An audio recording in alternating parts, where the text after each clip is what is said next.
अच्छा तो ये बुझाता ये बेचूसा का दरबार है। अब मधु उज्जैनपुरी है क्यों बा हो का भैया? अरे आईली हाँ हो देना सूरजपुर से आयल बानी, सूरजपुर से आयल बानी।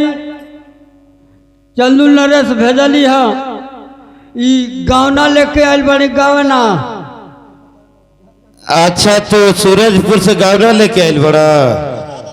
अरे अरे गावना का दिन, गावना का दिन, गावना का दिन। हाँ तो का कहल जाता यानी गावना का दिन लियल बड़े भैया? तो बेचू सा तब अंदरवा गोला ठीक है। हाँ अंदरवा गईला। हाँ हाँ अब वो तो खबर भिजवा दे तरी जा। ठीक ठीक तनी जल्दी से खबर भेजवाई कोई दई कि एगो नाई बारी आयल बनो है ना। ठीक है ठीक है ठीक है। जल्दी से भेजवाई। चला भैया बहुत दूर से अइलहू बड़ा तू। हाँ काहे ना अइले बानी है तो ये बतावा नाश्तो पता इतना रास्ता में कैले हुई बा? कहते नाश्तो पता इतना रास्ता में कहीं ना कैले हुई बा? नाश्ता पता ही कहाँ कैली है? भागल आवता नहीं इज्जत रास्ता में कहाँ से नाश्ता पता ही हो गए। अच्छा जा ठीक वाले महाराज जी आगे बना जाके भेंट कला। ठीक वाले जाता नहीं ले।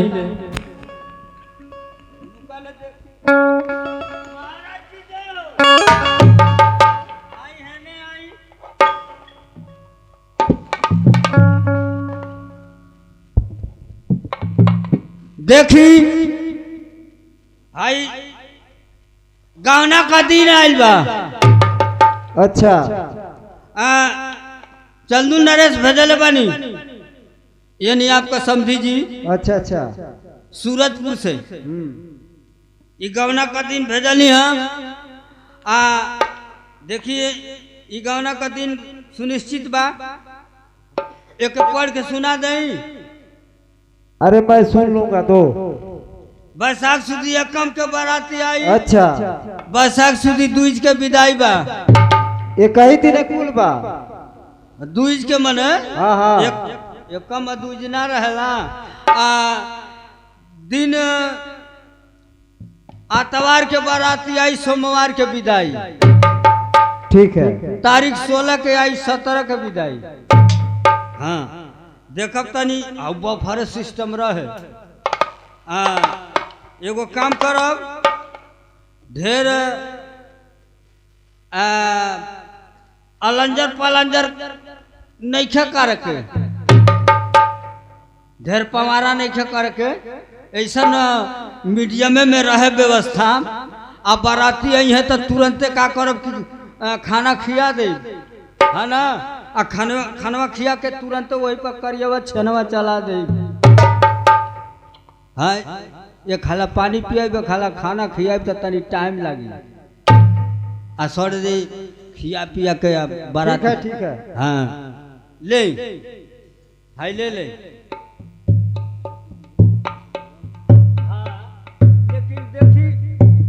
हाँ आपका जो राय होके ओके क्लियर करके हमको बता दे। बेटी बिहुला से पूछ लिया जाए अच्छा उसका राय क्या है। हाँ नहीं नहीं पूछ ले, हम तो कहते यही जब बोला के पूछ ले। ये ले कि तनी हम देख ले, ये ले कि दखौटिया में ना आयल है। हाँ दखौटिया में ना आयल है जब बोला दे तो तनी हम देख ले। बेटी बिहुला कहिए मेरे पिताजी किस लिए याद किए हैं? बेटी आपका गमन का दिन आया है बेटी, इसमें क्या राय है? ठीक है मेरे पिताजी, मेरे ससुराल गांव से गौन का दिन आया है तो रख दीजिए, लेकिन मेरे पिताजी शर्त है मेरी। बोलिए बेटी क्या शर्त है? मेरी शर्त है ये कि मेरे ससुराल गांव से बाहर एक अचल घर कोबर बनना चाहिए।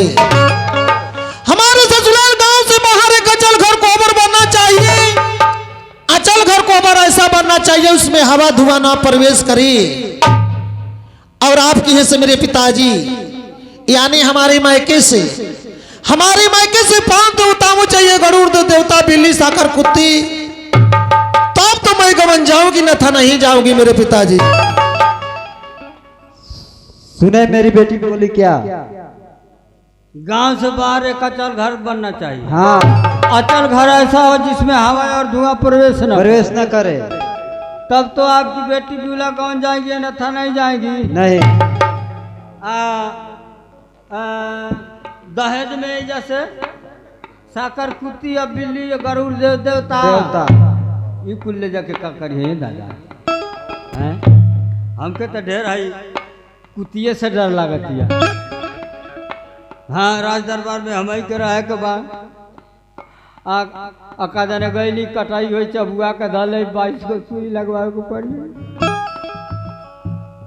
चले ठीक है बा, शर्त मंजूर है? हाँ ठीक है। जाके महाराज से कोई देव हमके का करे के बा? उनका कौना चीज का कमी बा? हाँ, एगो ना कोई गो अचल घर कोबर बन जाई। हाँ,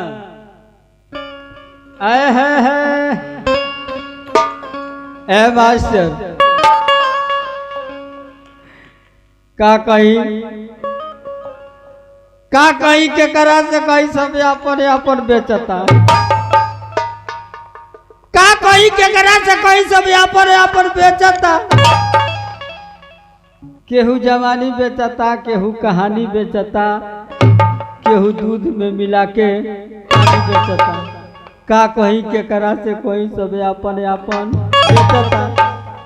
केहू बोली बेचता, केहू बोली बेचता, केहू गोली बेचता, आ केहू टांग के दुकानी पर चपरों के मतरली बेचता। आ केहू आम बेचता, केहू आम बेचता, केहू काम बेचता, आ केहू कंठी हिला के हरि का नाम बेचता। का कोई के करा से कोई सब अपन बेचता।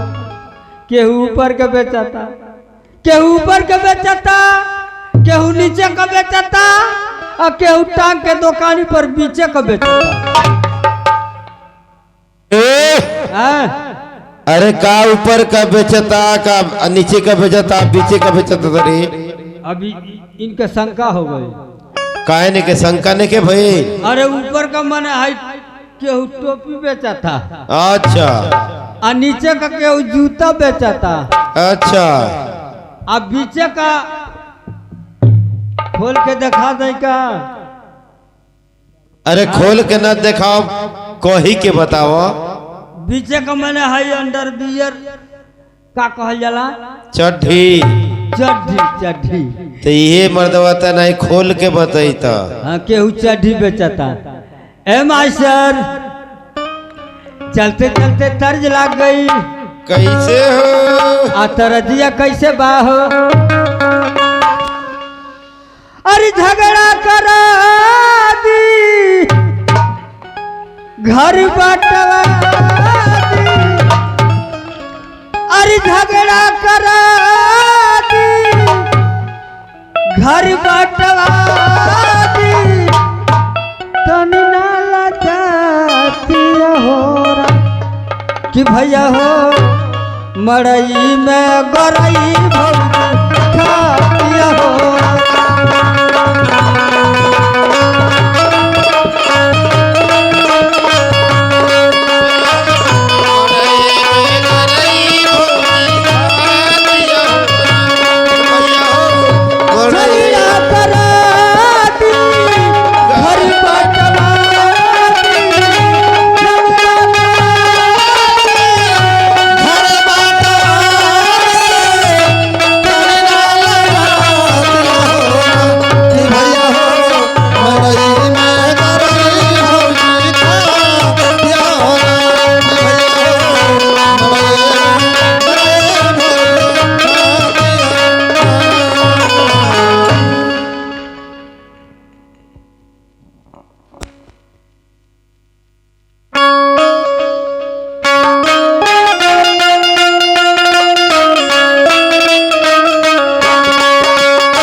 रहो धर्मपाल। जी महाराज। कहो धर्मपाल। जी आई देखी गवनवा लवटी आई। क्या? अरे गवना का दिन लवटी आई। क्यों? महाराज बेचूसा की लड़की बिहुला का शर्त बाटे। क्या शर्त है धर्मपाल? शर्ती बा कि गांव से बाहर एक अचल घर बनना चाहिए। गांव से बाहर एक अचल घर बनना चाहिए।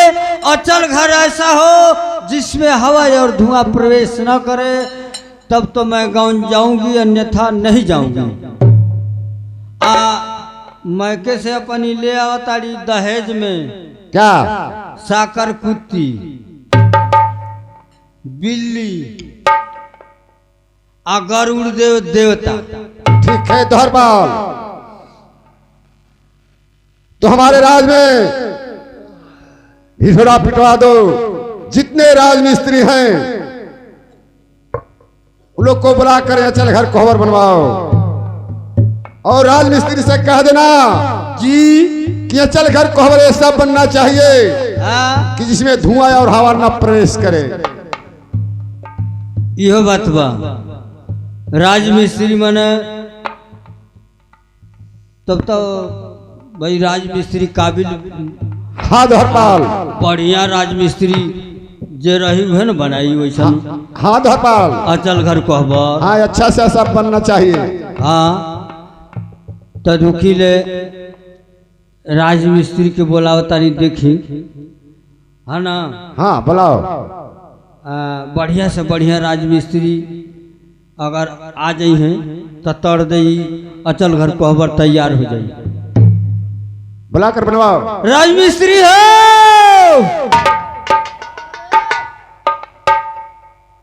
अब जा अचल घर कोहबर बनाओ के बाद जल्दी आ जाता। ठीक है भाई, आवता नहीं आवा जा सर दे आवा जा। जितने जल्दी तैयार कर दे बजा तो के मुंह मांगा इनाम दिहल जाई, है ना। मजदूरी से अधिका तो के हेलो पैसा मिली। हेलो भैया, 4 से बेसी मत बढ़ा, 4 पर धैले रहा, सब निभा जाए। बेचू बेंजू में सेटिंग सही नहीं के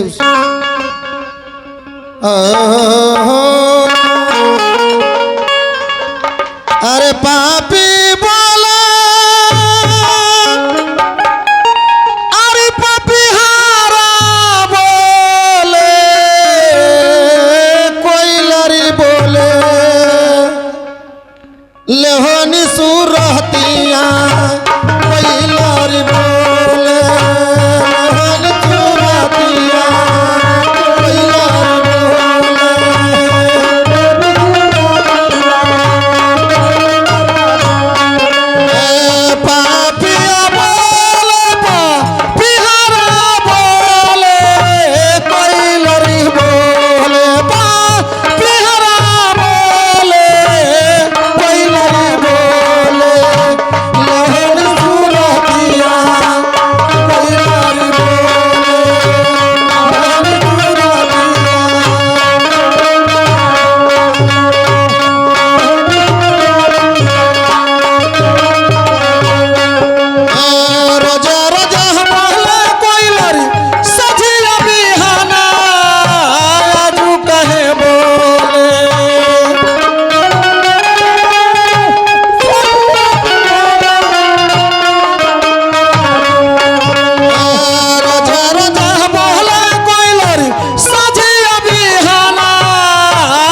नमस्कार। अच्छा ये बताई, हाँ बोली। आप स्त्री हैं? अरे स्त्री नहीं मिस्त्री। अरे जी जी मिस्त्री, मिस्त्री। साहुल सूता एकदम पूरा सब लेके आइल बनी। सब लेके आइल बनी। कहाँ बनावे के बा? करनी बसली कुल लेके आइल सब बनी। एकदम साहुल सूता सब। कामा बनावे के बा, यही जना बनावे के बा, और ही कामा बनावे के बा। ए भाई हाँ तो हऊ के रहे के पड़ी। हमार जो साथी रहल संगे रहल हाँ कुंभ की मेला में चल गई बानो से नहाए। कुंभ के मेला में? हाँ। अरे भैया काहे का जाए दियाला? अरे हमके ना न पता रहल न ती ना जाए देले रहल। 15 बरिस पर लागेला, लेकिन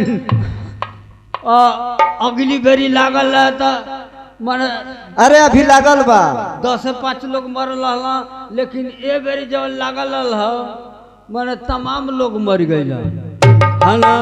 वही कुंभ की नहाने में रह गए जला। ठीक ना कैला। अच्छा ठीक बा, तू भला ना कैला, बढ़िया कैला। अच्छा चल ले सूता सब। ए भाई है अरे फ्री का करेबा कि पैसा ऐसा देब? पैसा तो के एटीएम से निकाल के एकदम करेंसी नोट दे। अच्छा तब का बुझल? काम कर, बढ़िया बढ़िया काम होई तो के इनाम भी बढ़िया मिली। तो ठीका में करेबा कि रोजगारी में? ना ठीका पर रही, ठीका पर। हाँ ठीका पर रही। ठीका पर? हाँ ठीका पर रही। चला जितना बढ़िया काम करबो उतना बढ़िया पैसा मिली। कितना लंबाई या कितना चौड़ाई रही?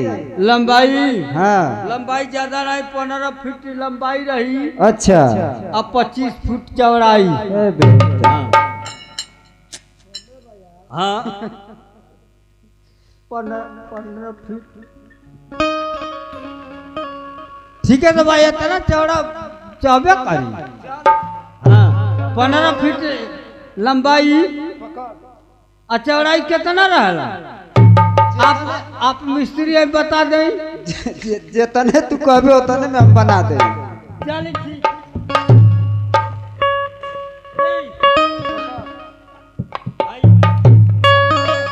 पहले आई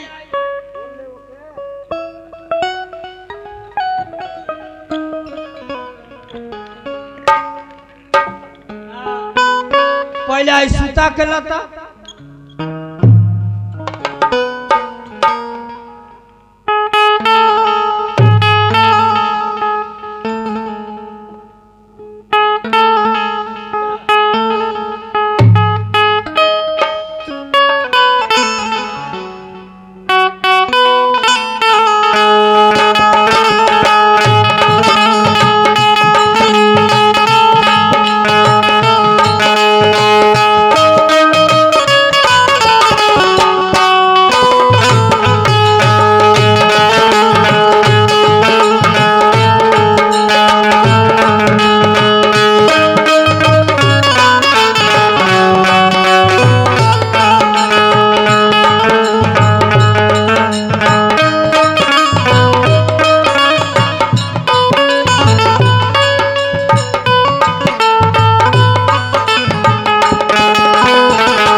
तू कहाँ से आकर टटर टटर करे लगल? अरे क्या तुम लोग कर रहे हो? क्या कर रहे हो तुम लोग? हमने का मन कुछ कल जाओ सतवार का मतलब। अरे भाई तुम पहले तो बताओ, हमारा भी कुछ काम करना है। अच्छा तो ये जगह कमो कर लिया जाए तो तोरो कमो कर दिया जाए। अरे राजमिस्त्री, इसी में हमारा भी काम करना है। ये जा हाँ तब तयापो का काम करे के बाद तो पहले एक तैयार कर लेवे दे। क्या बना रहे हो तुम लोग? अटल घर कवर बनाओ थे जा। क्या अचल घर कवर बना रहे हो? तो एक काम करो, हाँ जो तुम लोग अचल घर कवर बना रहे हो, इस अचल घर कवर में एक छोटा सा सुराख होना चाहिए। हट भगा हट का कोला सुराग। हाँ, इस अचल घर कवर में एक छोटा सा सुराख होना चाहिए। सुराग का कहला? अरे बेवकूफ कहीं का सनद नहीं जानते हो? हाँ, अब सही कहला। सनद जाना तानी अब जौन स्कूलों में बनल तौले ना। अरे बेवकूफ कहीं का, मैं स्कूल का सनद नहीं कह रहा हूं। जो अचल घर तुम लोग महल बना रहे हो, हाँ इसमें एक छेद होना चाहिए, छेद। अच्छा मैंने छेद। हाँ, हाँ तो ये शुद्ध कहना को आता रहा कि छेद रे मत करे के बाद। तो एक काम करो, हाँ इस अचल घर कवर में एक छोटा सा छेद होना चाहिए, सुराग। सुराग। कोई के सुराग को आता रहा ना। हाँ, ठीक तो ई तो हमने से ना हुई, ये लिए कि महाराज का आदेश बा ये अटल घर कवर में जरा सा भी सुराग ना रहे के चाहिए। सुनो, अगर तनको हवा धुआं प्रवेश कैलस तो तुरंत फांसी का सजा हो जाए। तुम लोग सुराग इसमें छोड़ो, महाराज को भी पता नहीं चलेगा। जानते हो क्यों? क्यों? मैं जा रहा हूँ बाजार, पान खा करके आऊंगा, हाँ और जो पान का पीत होगा उसी सुराग पर मैं थूक दूंगा, और उसी कलर में तुम लोग लिपाई कर देना, किसी को पता नहीं चलेगा। अरे मदद तो पक्का फुहरे बाड़ा। मैंने बतावा ये अचल घर कवर बनता दूल्हा दुल्हन खातिर। मैंने सुराग छोड़ल जाई, आई पान खा के आई हैं कसैली कूचत, आ वही सुरगवा में थूक दी हैं। सुरगवा बंद हो जाए, मैंने कसैलिया का बुरा दवा जाके वही में भर जाई, उसी में भर जाएगा, आ वही के वही कलर में पेंट कर देना, पता ही नहीं चलेगा किसी को। पक्का फुहरे बड़े है मन। के पेंट करी? पेंट तुम लोग करोगे? हाँ अरे बना रहे हो ना अचल घर कवर, तो पेंट कौन करेगा? तुम ही लोग तो करोगे। हमार बाप तो ऐसा काम करबे ना कहीं। अरे तुम्हारा बाप ऐसा काम नहीं किया, तुम तो कर रहे हो। अच्छा तो ठीक, तो ठीक है। कुछ कहबा इनका समझावा। बाबा जो कहता ना तुम करू, अन्ना कह जेतो, अन्ना कह जेतो ओकर गति देखल जाए, ना कह जाए, ना कह जाए। क्या सुराग तुम लोग नहीं छोड़ोगे? सुनो, अगर तुम लोग सुराग नहीं छोड़ोगे तो मैं ऐसा श्राप दूंगा कि तुम लोग अंधे हो जाओगे। ए बाबा गिलास ना जगह में एक जगह ले लेता नहीं, मैंने शराब कहला है ना। क्या चाहिए तुम लोग को? शराब कहला है ना। अरे बेवकूफ कहीं का, मैं शराब की बात नहीं किया हूँ। हाँ। मैं शराब की बात किया हूँ कि ऐसा श्राप दूंगा कि तुम दोनों अंधे हो जाओगे, दिखलाई नहीं देगा। बना देबो। हाँ, हमर मेहरारू लइकन को के हो। सुनो, तुम्हारे मेहरारू बच्चों का बहुत से देखने वाले लोग हैं। बताओ ये अनर का दिया में मेहरारू लेके कहीं जाइए खियावे, हमारे घर का खर्चा ही चलाई। ये बताओ तुम लोग छोड़ते हो या नहीं? अब चल जा, खिलिसिया चढ़ जाती है। अरे बताओ, अरे अपन मेरा लेकर के तू कमा के खिएबा? अरे बेवकूफ कहेगा, ये दुनिया में बहुत से लोग ऐसे पड़े हुए हैं कि तुम्हारे मेहरारू बच्चों का परवरिश कर देंगे। हाँ पढ़ले बाना तोरे नहीं है ना। चल जा, नहीं तो मारा तू लौरा पे लौर ले ले पड़ जाओ। नहीं छोड़ोगे तुम लोग, नहीं छोड़ोगे। तो ठीक है, मैं जा रहा हूँ बाजार पान खाने के लिए। और बनाओ के जाना था सही मार दे जादू तो आनर हो जाएंगे, है ना? वो भला चल गई, बढ़िया हो गई, नजरी से दूर हो गई। ए बाला ये नहीं बे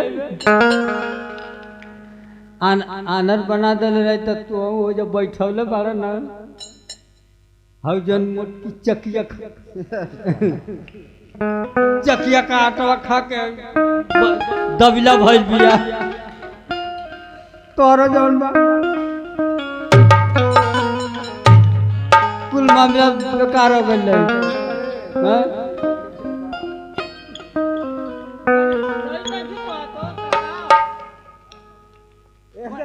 हाँ चाचा हौ फेंका ना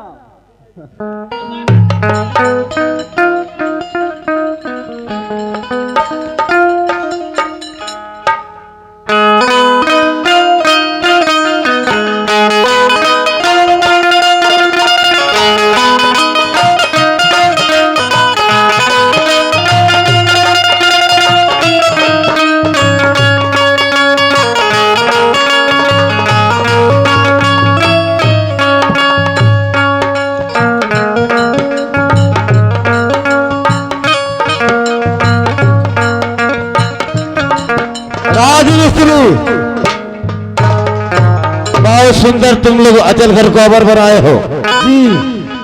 और कहाँ पे सुराग है उसे दिखाओ, मैं वहां जा करके थूक दे रहा हूं और उसी कलर में तुम लोग पोताई कर डालो। एकदम समन्वय में बा।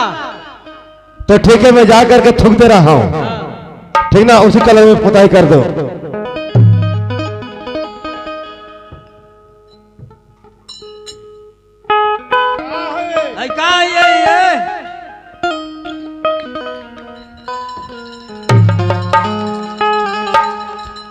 ठीक है, मैं वही थूक दे रहा हूं।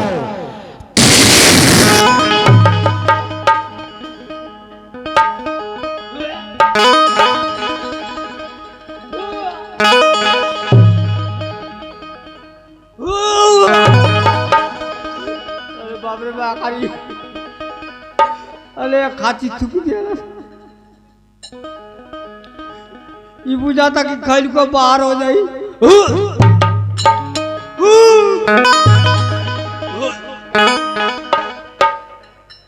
अरे बाप रे बाप, ये पूरा हाय हो यार। अरे बाप रे बाप, ये तो फुआरे बारे करीब आए बाबा। ए बाबा आवता पेंट करा, यही कलर में पेंट कर दिया जा। आई थुकले बा ता तो हम ना करो, हम तो बगलिया में मार देता।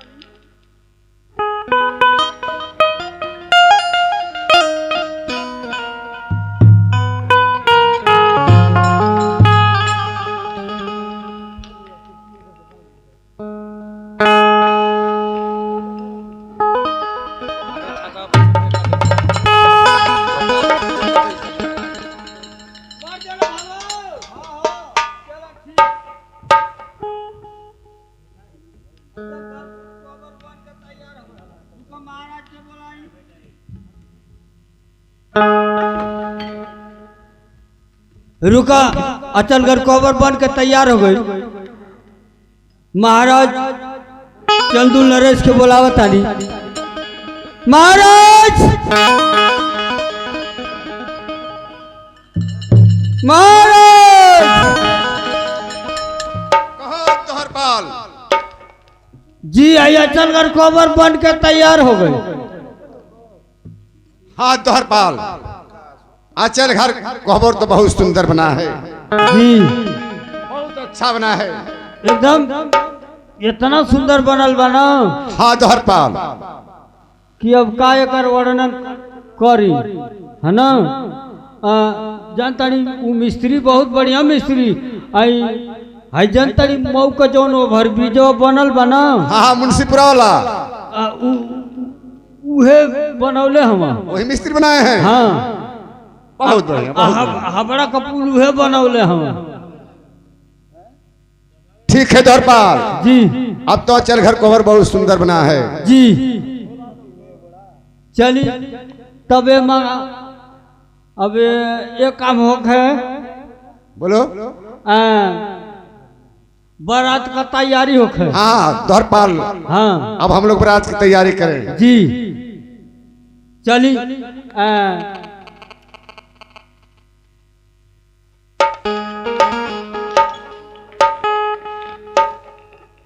धरपाल जाओ हमारे बेटा बाला लखनदर को बुला कर लाओ रात दरबार में। Hello hello.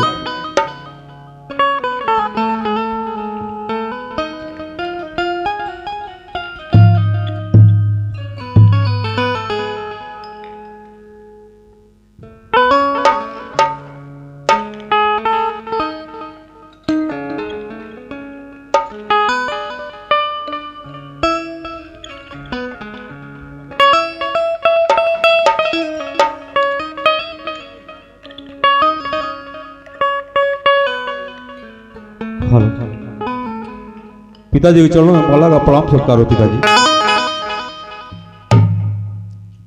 कहिए पिताजी किस लिए बुलाए हैं? बेटा बाला लखनदर हाँ पिताजी कहिए। रात दरबार में इसीलिए बुलाए हैं कि तुम्हारे गमन का दिन पड़ गया है।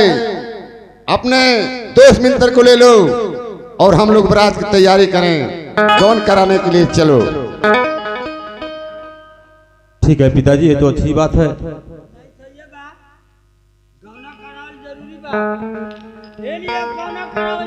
दरबारी वहाँ आओ। मान ली बचपने में शादी हो गई, अब यहाँ का सयान हो गई, कम से कम उम्र 20 से 22 बरिस के हो गई। अभी इन्होंने लाइन मारे लगल, ये लिए गाना करावल जरूरी बाटे। दरबारी हैं? जो भी शब्द कहना है हाँ शुद्ध शब्द में कहो। शुद्ध शब्द में जी तो चली बारात का तैयारी कल दोस्त मित्र सबके निमंत्रण दिया गया बा ना। ये बताओ कि हम देंगे या तुम लोगों? जी हम सारी व्यवस्था तुम्हें करनी है। जी तो हम खबर कर दिल बनी। कर दिए हो? हाँ गाड़ी बाजा गाड़ी कम से कम 10 गो ओलोरो कैले बानी। क्या किए हो? ओलोरो। एक मिनट रुक जाओ।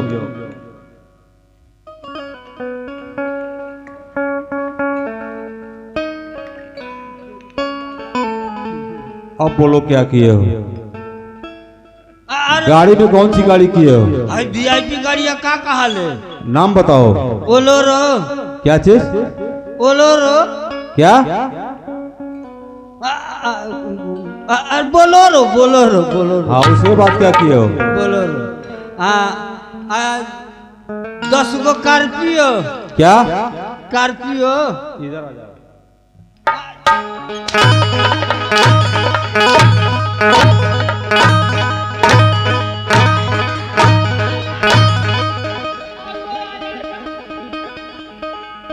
राज दरबारी इधर आओ। अभी तो बाकी सब बाकी है। क्या किए हो? बोलेरो कर दिए। स्कॉर्पियो नहीं स्कॉर्पियो। अरे स्कॉर्पियो। उसके बाद बताओ। 5 गो टिक ठीक कैले बानी।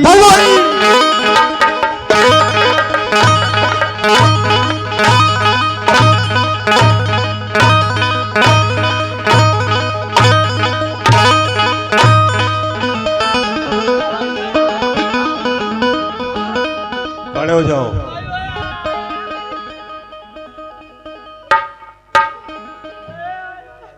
ये बताओ दरबारी क्या मैं मर चुका हूं? ठीक ठीक कर रहे हो? क्या दरबारी? चकासी वही कहो कि टैक्सी किया हूं। टैक्सी पूरन की मॉडल अरे वो जीप कहाँ सर? अरे जीप जीप हाँ उसको लोग जीप कहते हैं। वो कट्टे कसी कहा न। चलो ठीक है। आ, मरकुती। क्या अरे मारा के 20 कोड़ा। दरबारी अरे होश में हो जाओ। मारुति मारुति मारुति। चलो ठीक है। तो तैयारी है? जी तो हम लोग इसी में चलेंगे। चल जाई। चलिए बैगों के ले लिहल जाए, अटैची ले लिहल जाए, बक्सा ले लिहल जाए। अरे तो अलग की बात है। हाँ। वहाँ कुछ नाच गाना किए हो? और नाच का करे के आजकल खाली रिकॉर्डिंग डांस होता ना। तुम्हारी इच्छा जो करवा लो। हाँ तो है का कुल साज बाज वाला बना। हम तो कह रहे हैं कि सबसे अच्छा है जो कि इस समाज में चल रहा है वही लेकर चलो। ये यही लेकर चलो। हाँ तो ये ले चल जा। चलो ले लो जी। सबसे सब लोग जाएंगे। हाँ ए चल बजा ना हो बाराती। हाँ वो जो भाई नाच गाना कुल करे के बा।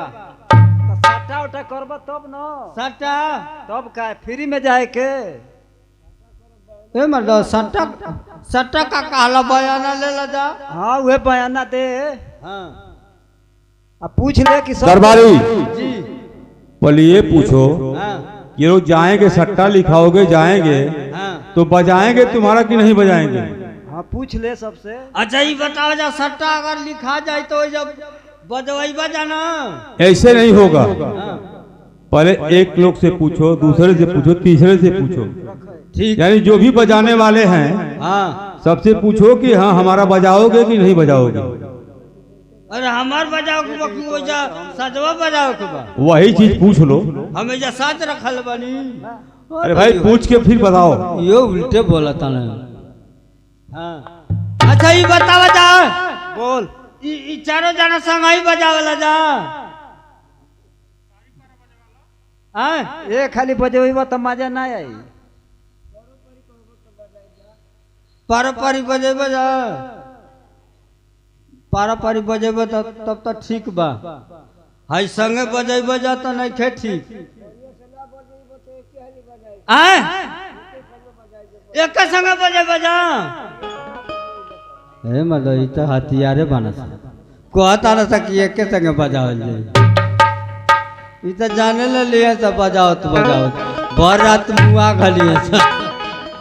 चलो ठीक बाला बढ़िया बा। आए है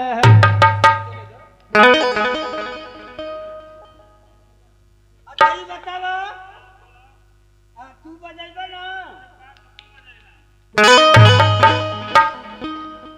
है ना सुनीता।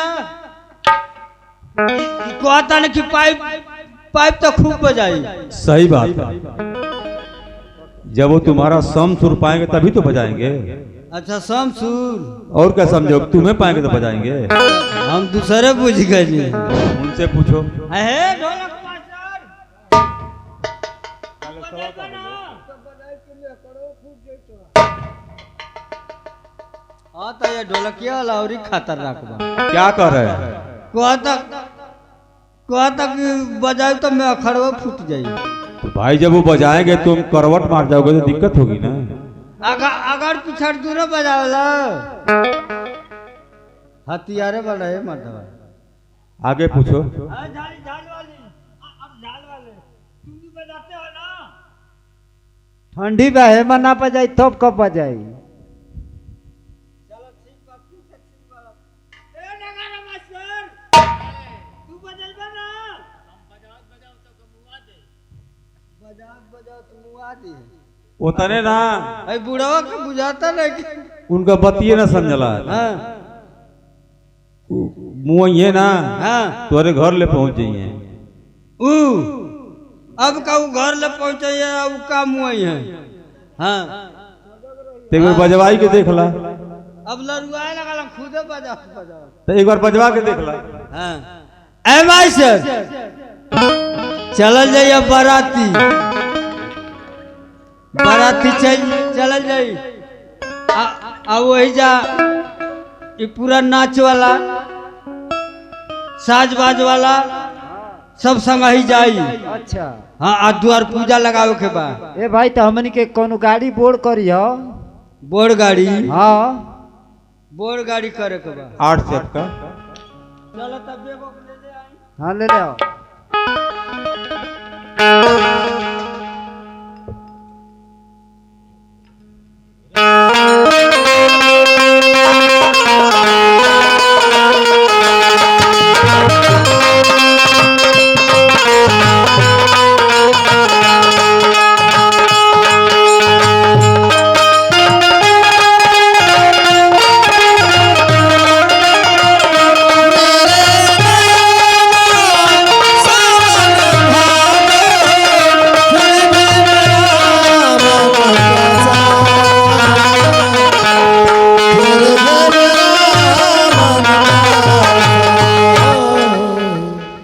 अच्छा तो पूरा तैयारी के साथ हम आ गए बानी।